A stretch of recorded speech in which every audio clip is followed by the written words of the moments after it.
Olá, sejam bem-vindos às nossas raízes de hoje, um programa apresentado pela Dupla Nacionalidade Assessoria em Cidadania.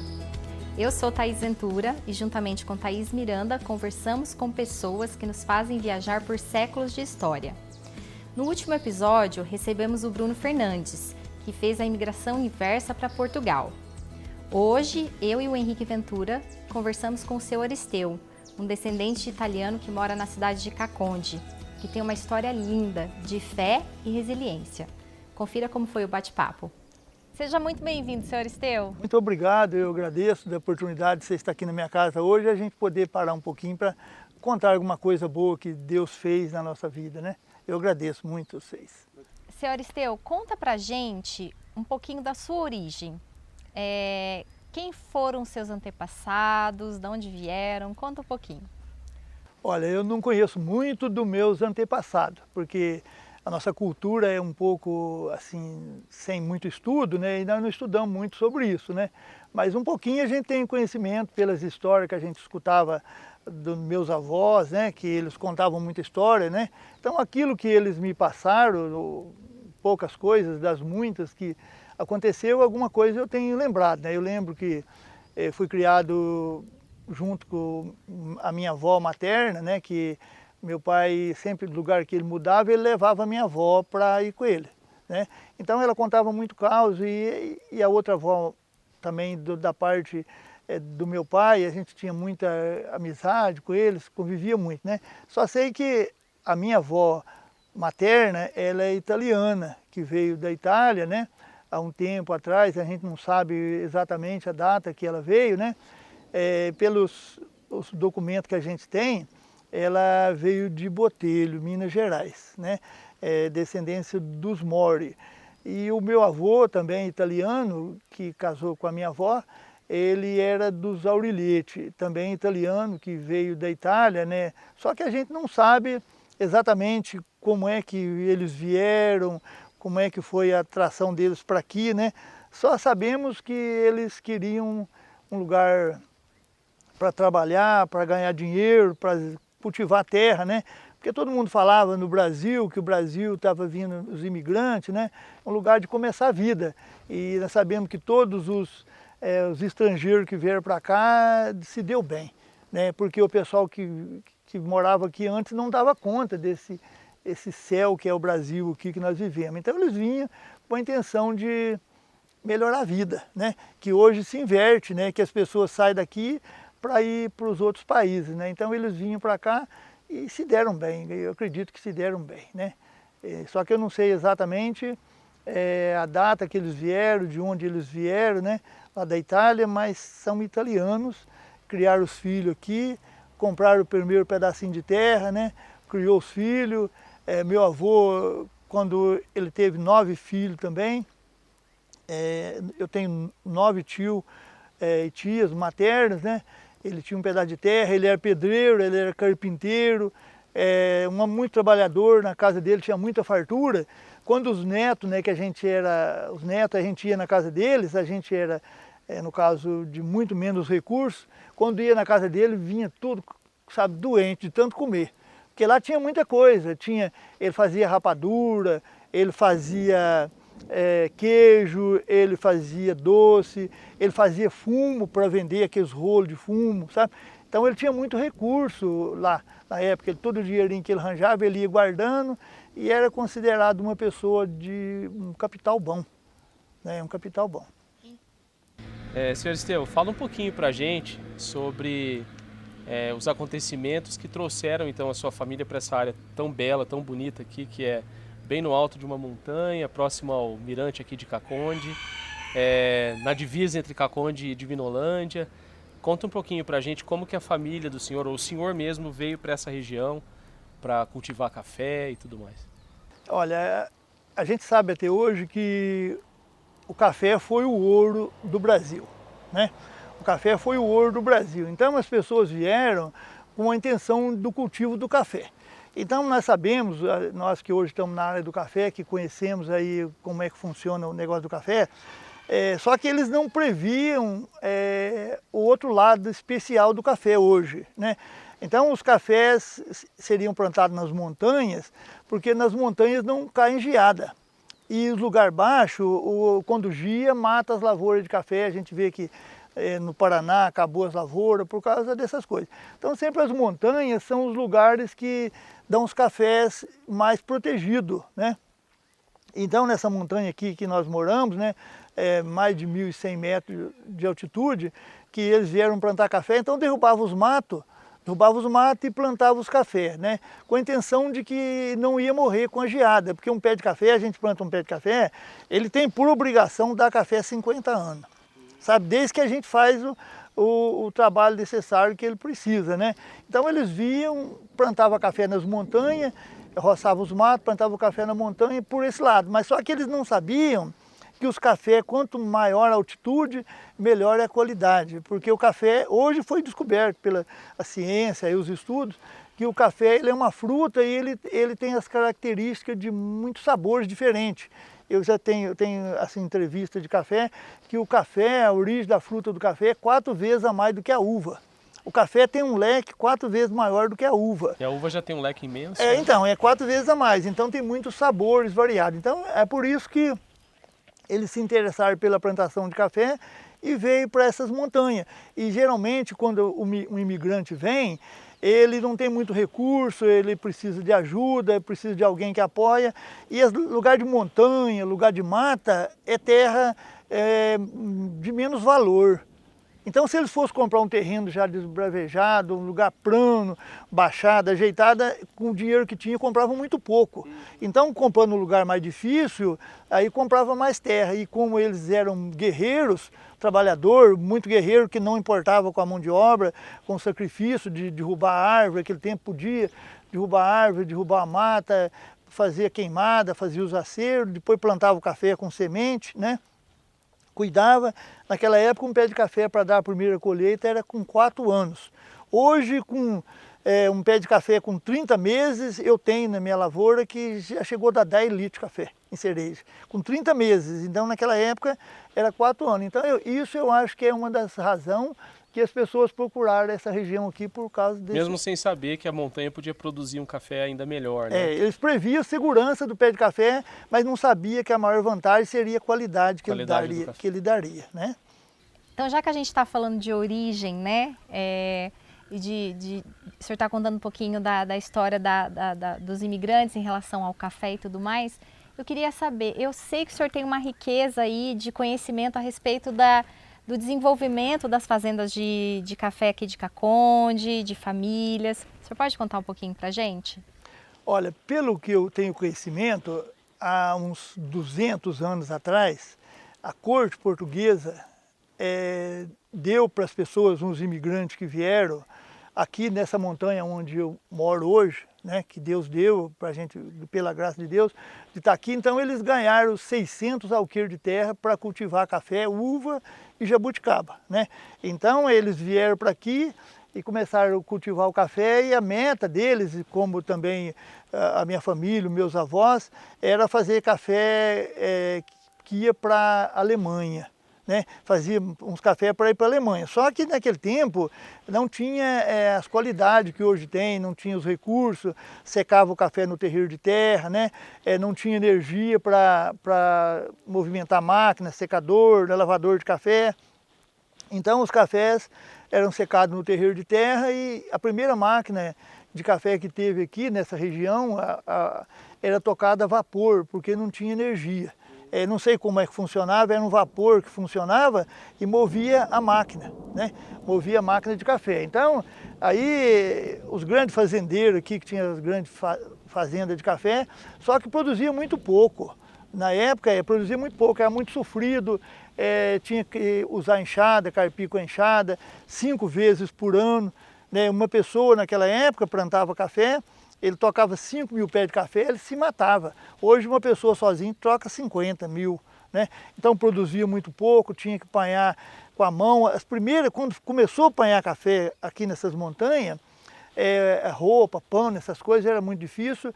Então ia no mato, as pessoas que sabiam fazer, né? A minha avó contou muito isso, fazia uma esteira de taquara, sabe? Uma esteira de taquara de 2 metros por 3 e levantava as beirinhas dela um pouquinho para apanhar café na esteira. Apanhava café na esteira, sabe? Então era difícil para fazer isso aí, pano de café, os primeiros panos de café que começou a fazer era de saco de açúcar. Eles vinham lá de Teiquara, aquele saco de açúcar, e emendava, eu lembro direitinho, era 12 sacos para fazer um pano. A minha mãe, meu pai comprava, lavava eles, né? E fazia um pano com 12 sacas daquela de açúcar para apanhar café, né? Então aí começou essa luta de mexer com café, e as pessoas falavam assim, o meu avô, meu pai, dizia assim que quem estrivar o pé num pé de café e segurar no rabo de um boi não cai nunca, porque as duas coisas de garantia eram o café e o boi, né? As duas coisas que tinham aqui, só que as pessoas diversificavam, porque ia na cidade para comprar o que na época? Só querosene e sal. Só isso que comprava, né? Porque o resto tinha o porco, tinha o milho, tinha o feijão, plantava batata, plantava arroz, plantava vassoura, plantava amendoim, plantava cana, plantava pipoca, plantava melancia, tudo, tinha tudo, então não comprava nada, né? Então por isso que as pessoas interessaram por esse lugar, e aqui é uma terra maravilhosa, que difícil, mas tudo que planta tem um bom retorno. Uma terra abençoada. Uma terra abençoada. Eu acho que é por causa de ser perto da montanha. A montanha eles falam que é mais perto do céu, acho que tem mais bênção por isso, né? Faz sentido. Então. E o senhor teve até premiação recentemente com o café do senhor, que é um café de ótima qualidade, né? E até nós conhecemos o senhor através de amigos que já conheciam, viemos visitar para pegar um pouco do café que o senhor tem aqui, de boa qualidade. E quer dizer, tem dado muito certo o café também na vida do senhor, né? Tem, é coisa maravilhosa. Deus e o café foi as duas coisas mais abençoadas da minha vida, né? Então eu tenho uma grande parte de amigos que eu tenho por lado de Deus, que eu conheci na igreja, e tem uma outra grande parte que é o café que me deu, né? Porque o café é um negócio garantido. Os imigrantes se interessaram por isso, porque o café não aperta a gente. O café, se o preço estiver ruim, a gente faz estocagem. E se o preço estiver bom, a gente vende na Bolsa Futuro sem ter o café. Então é por isso que a gente vale a pena produzir um café de boa qualidade. E eu falo para as pessoas, não é tanto visar preço, é porque toda pessoa, todo pai tem orgulho do seu filho, e todo o profissional tem orgulho daquilo que ele produz. Porque onde é que a gente está? Onde que a pessoa está? A pessoa está escondida dentro das suas obras. Pela árvore, pelo fruto conhece a sua árvore. Então nós estamos escondidos nas nossas obras. Então quando a gente faz uma pessoa bem com aquilo que a gente produz, é uma alegria. Eu estou produzindo uma coisa que está alegrando as pessoas. E quando a gente faz o bem para uma pessoa, não é só para aquela pessoa, porque provavelmente ela vai contar para outro, para outro, para outro, e o bem vai espalhando, embora não espalhe com tanta velocidade como o mal, mas se fizer o mal também acontece isso. Então é umas coisas que eu tenho assim na minha vida. A minha grande vitória é uma coisa assim, que eu aprendi como herança do meu pai, dos meus avós, ensinar a ser honesto. Primeiro, gastar menos do que ganha, isso é a base da vida, não é isso? Fazer justiça.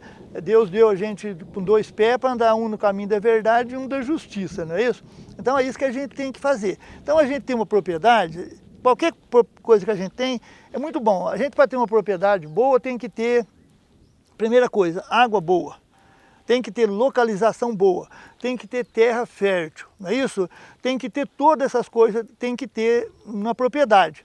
É muito bom ter isso numa propriedade, mas o essencial de todas essas coisas que tem que ter em qualquer propriedade da gente é o amor por aquilo que a gente tem, sabe? Então se a gente fizer com amor, prospera. A gente vê até na história do Evangelho, José, né, de escravo virou rei. Por quê? Porque ele plantava com amor. Os outros plantavam um pé de alface e ficava com pequenininho.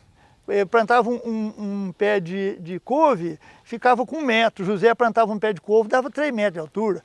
Não é isso? Então é o zelo, o amor que a gente tem. Então quem é zeloso do pouco vai ter muito. Então por isso que a gente dedica o café, né? Não visando dinheiro, né? Não visando dinheiro, sabe? Não queremos tomar prejuízo, mas também não queremos explorar ninguém com isso, né?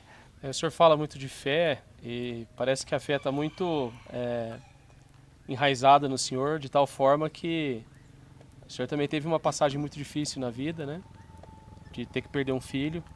E a gente vê o Senhor firme e ainda mantendo a sua fé em Deus e mantendo o trabalho honesto e tudo mais. Então é uma grande lição para a gente. É verdade, uma grande lição, mas tudo isso eu me baseei numa palavra que fala assim, ó, Deus não coloca uma cruz que a gente não possa carregar, não é isso? Ninguém é tentado acima das suas forças. E outra coisa que eu me encorajo, que eu coloco base da minha vida é assim, ó, Deus fala assim, né? Quem zelar do pouco vai ter bastante, não é isso? E uma outra coisa importante que Deus sabe trabalhar com ferramentas insuficientes. Então, hoje o profissional da terra produz se a ferramenta for específica. Agora, Deus sabe trabalhar com qualquer. Por isso que a gente está dentro dessa área, né? Com muito esforço. Você está falando da família, eu tenho 3 filhos, casei em 79, tem 2 meninas e um menino, né? Que infelizmente eu tive um plano para ele, né? Eu queria um menino para me substituir, porque a gente cria os filhos, que eu aprendi com meus antepassados, nós temos 2 opções de criar os nossos filhos. Tem uma pessoa que cria o filho para ser herdeiro, e tem outra pessoa que cria o filho para ser sucessor. É o que a gente tem, né? Vai de geração em geração passando aquilo que vamos recebendo dos nossos antepassados, a nossa origem, né? Ter orgulho de falar não, porque eu tenho assim um irmão, ele tinha 9 anos de idade, ele montava numa mula que a gente tinha e saía por aí, né? Um menino. Aí quando ele chegava tocando um punhado de vaca, bezerro, aí falava, ô Eliseu, mas como é que você comprou isso? Quem quer? Não, eu comprei. Mas como é que você comprou? Não, eu falei que eu era filho de Tião Pereira, ele falou que pode levar, quando tiver dinheiro paga, quando tiver dinheiro paga. Então quer dizer que a coisa é maravilhosa, o pai deixa uma herança para os filhos de caráter. Então é o que a gente aprendeu, ser honesto, lutar com aquilo que a gente precisa, né? Então eu tinha um sonho de ter um filho para ser meu sucessor, né? Mas aí, antes dele nascer, eu já sabia que ele era um menino, Deus já tinha me revelado até o nome que eu ia pôr nele. Eu estava onde eu nasci, lá embaixo, eu estava dentro de um paiol de milho, escondendo de uma chuva, e a minha mulher estava grávida, eu tinha 2 filhas.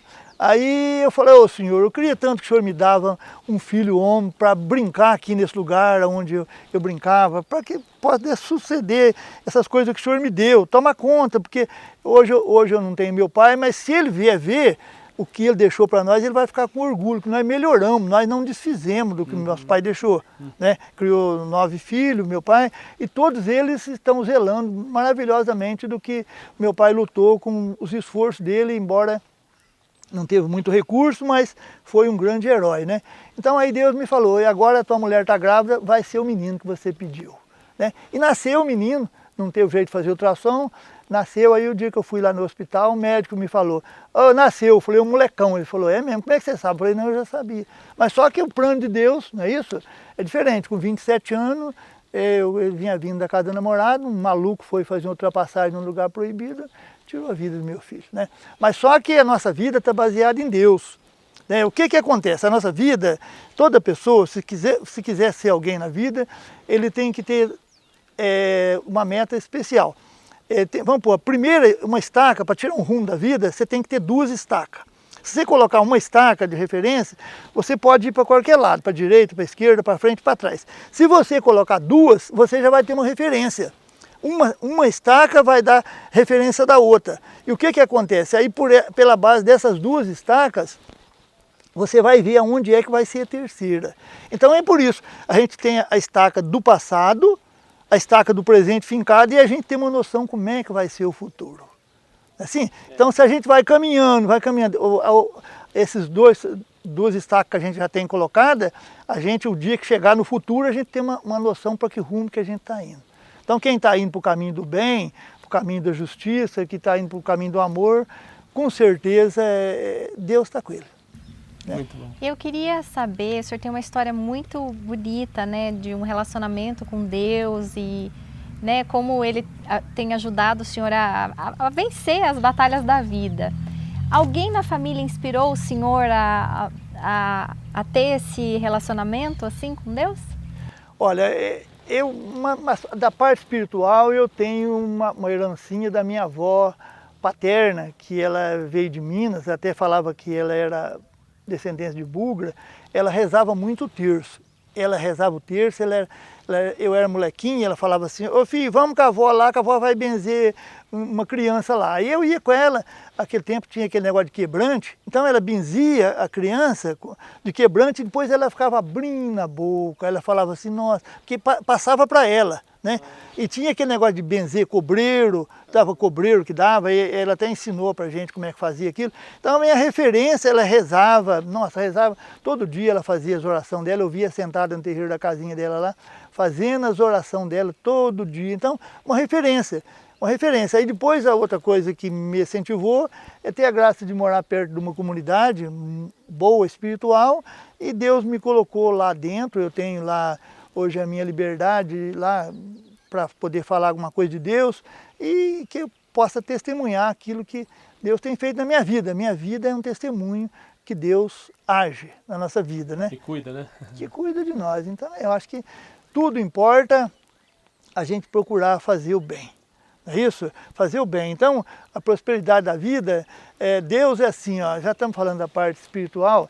Eu nunca me interessei, por exemplo, de ir lá para a Itália, morar na Itália. Uma vez, quando eu era molequinho, meu pai me colocou numa venda para ser caixeiro, para mim fazer ginásio. Mas aí tinha que fazer admissão, quando sai da escola da roça, tinha que fazer um negócio que chamava de admissão, para poder entrar no ginásio. Era tipo de um cursinho que hoje faz, sabe? Aí eu fiz aquilo lá em São José do Rio Pardo e fui estudar, fui trabalhar numa venda na cidade, mas eu era muito maltratado lá, sabe? Aí eu vim embora. Falei, eu vou trabalhar lá. Aí meus irmãos eram menores que eu, então com 9 anos eu já ia ajudar meu pai a carpir os cafezais, né? Eu já ia, não tive tempo de estudar. Então eu nunca quis ir para outro lugar, né? Eu gosto daqui, eu amo o lugar que eu moro, sou apaixonado, a minha casa é o lugar que eu mais gosto de ficar. Então por que eu me concentro assim, eu valorizo isso? Porque o ser humano, se ele tem um pasto que cabe 5 bezerros, ele põe 10 e eles são obrigados a sobreviver naquela falta de condição. Agora Deus não. Se Deus colocou eu nesse lugar, é porque provavelmente Ele vai me dar condição de eu sobreviver aqui e ser feliz aqui. Então eu penso isso com Deus, sabe? Então se Ele me colocou aqui, eu vou ter que, porque tem condição. Porque nós, quando viemos aqui no mundo, é assim, ó, nós somos apenas personagens da história que Deus criou. Deus cria a história, depois que a história está pronta, Ele cria o personagem e fala, você vai fazer essa história que eu criei. Então é assim, e o homem, o ser humano é diferente. É diferente, ele cria primeiro o personagem, depois ele vai fazer a história para ele e não dá certo. Então é por isso que eu sou feliz aqui, gosto das coisas de Deus, é maravilhoso. Não tem nada que reclamar, eu só fico pensando assim para Deus, Senhor, o que eu tenho que fazer para o Senhor ficar contente com a minha vida? Para o Senhor não ter arrependido de ter me dado a oportunidade de existir. Né? Como que foi a minha história? Saiu lá da Itália, não é isso? Eu não sei nem como é que veio, de navio, né? Pobre, as pessoas pobres, sem condição, não é isso? Sem condição para nada, foi trabalhar aqui ganhando o que os outros pagavam, não tinha, sabe, é escravizado, não era, embora não era descendente de escravo, mas era escravizado pelos patrão, né? Sofrido e foi lutando, comprou um pedacinho de terra e criou os filhos. Então eu fico pensando, como que foi criar esse, e eu poder estar aqui? Tem toda uma história, né? Para chegar até aqui. É um projeto que Deus fez que a gente não tem como calcular, né? Senhor Esteu, eu queria agora que o senhor contasse para a gente um pouquinho das histórias das famílias aqui de Caconde, histórias de descendentes mesmo. O senhor conhece? Olha, o que eu tenho conhecimento, na época que vieram aqui para esse lugar, veio um punhado de imigrantes, né? Veio o pessoal dos Aureliete, veio o pessoal dos Bertolini, veio o pessoal dos Della Coletas, veio um pessoal dos Ávilas, foi os primeiros fundadores aqui desse lugar, foi o pessoal dos Ávilas, né? Então dividiu, só que vinha a Irmandade, aí um comprava um pedacinho aqui, outro um pedacinho ali e foi dividindo. Então hoje esse pessoal todos moram aqui. todos moram aqui, todos eles se deram bem na vida, estão todos morando aqui, esses imigrantes que vieram nessa embarcação que foi vinda para cá. Então, todos eles compraram um pedacinho de terra, ficaram amigos, compadre, foi casando filho com filho, né? Foi plantando café, foi plantando jabuticaba, né? Aqui onde a gente mora, a meta aqui era plantar uva, porque a uva era de muita doçura, muita qualidade, né? E as jabuticabas eram especiais, né? Que importaram os pés de jabuticaba, os ramos de vida deles era esse. A primeira meta era essa, né? Então, quando o pessoal vinha chupar jabuticaba aqui, o Demar de Barro vinha, né? Reservava um pé de jabuticaba para ele. Sabe, eu cheguei a ver, sabe, quando eu era molequinho, então o pé de jabuticaba estava carregadinho, aí põe uma placa lá, reservado. Aí o prefeito, esse pessoal, o governador vinha, aí depois que ele chupava a jabuticaba, que ele apanhava o quanto que ele queria, baixinho, aí tirava a placa, todo mundo podia pegar, né? E as uvas, né, que plantavam aqui na montanha do Mirante eram especiais, eram uvas especiais, super doces. Então por isso que atraía eles, né? Terra de cultura. Terra de cultura, então é onde eles faziam essa dedicação de ficar por aqui, foi isso. E aqui é onde a gente mora, é um bairro, é tudo de imigrante. Os primeiros vieram fundar o Caconde, né? Depois veio as pessoas para Divinolândia, já é outra região de outros imigrantes que ficaram lá em Divinolândia, já é dos Ferreira, do pessoal lá do pessoal do Laranjal, então outro pessoal. Então os que ficaram aqui acampou, né? Foram como se fosse fazendo uma agrupação de gente ali daquele lugar. Uma comunidade, uma colônia. Quase. Foi formando uma colôniazinha, cada um fez uma colôniazinha. Então os que vieram juntos ficaram todos eles aqui, né? Foi comprando os pedacinhos de terra, lutando, trabalhando com os filhos, porque hoje os filhos da gente, ninguém cria filho para passar assim, para ser escravo. Mas naquele tempo era. Naquele tempo era, o pai criava o filho, tinha que ajudar a criar o mais novo, não é isso? O mais velho ajudar a criar o mais novo. Era para ajudar assim. Em casa, né? Então, mas estão todos por aqui, todos eles se deram bem, é uma terra abençoada. Então, se a gente tiver vontade de ir para outro país, é muito bom a gente conhecer as nossas raízes, é muito bom a gente conhecer a parte das nossas, lá os hereditários nossos lá, é maravilhoso a gente saber, para saber de onde a gente veio, mas o que importa é o que a gente é. E o que se construiu também. O que a gente é aquilo que a gente valorizou. Então, eu acho que tem muita gente feliz aqui, porque é um lugar abençoado o Brasil nosso. Eu fico feliz, eu falo para as pessoas aí na igreja que eu tenho orgulho de ter nascido no Caconde. Eles falam, mas imagina, e se eu tivesse nascido lá no Marrocos, lá não sei para onde, eu não ia conhecer essas belezas de Deus. Então eu acho que todas as pessoas que veio aqui se deram maravilhosamente bem na vida. Sr. Aristeu, é uma pena que a gente chegou ao fim, porque tá tão bom esse bate-papo e seria muito bom poder ouvir muito mais. Quem sabe, de repente, a gente não retorna para ouvir mais, né? A gente gostaria de agradecer muito que o senhor nos recebeu aqui com tanto carinho, a gente pôde entrar um pouco na sua história e sentir um pouco, né, de toda a sua vivência, e para a gente foi muito especial, a gente queria agradecer. Eu também quero agradecer do fundo do coração, foi tão boa que Deus até mandou um chuvisqueirinho de alegria. Não é? Então, muito bom, eu agradeço a oportunidade, se Deus der a oportunidade daquilo que eu puder contribuir alguma coisa para o bem-estar das pessoas, como o que Deus fez na minha vida, pode fazer na vida de qualquer um, eu estou à disposição. Muito obrigado, muito obrigada, Sr. Muito obrigado mesmo. Foi um ótimo bate-papo. Esse foi o Nossas Raízes de hoje com o seu Aristeu.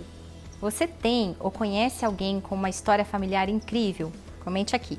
E se você tem interesse em possuir direitos que vão além do que você já tem no Brasil, então busque suas raízes. Entre em contato com a Dupla Nacionalidade Assessoria em Cidadania, que nós podemos te ajudar.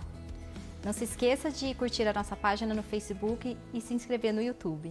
Um grande abraço e até a próxima!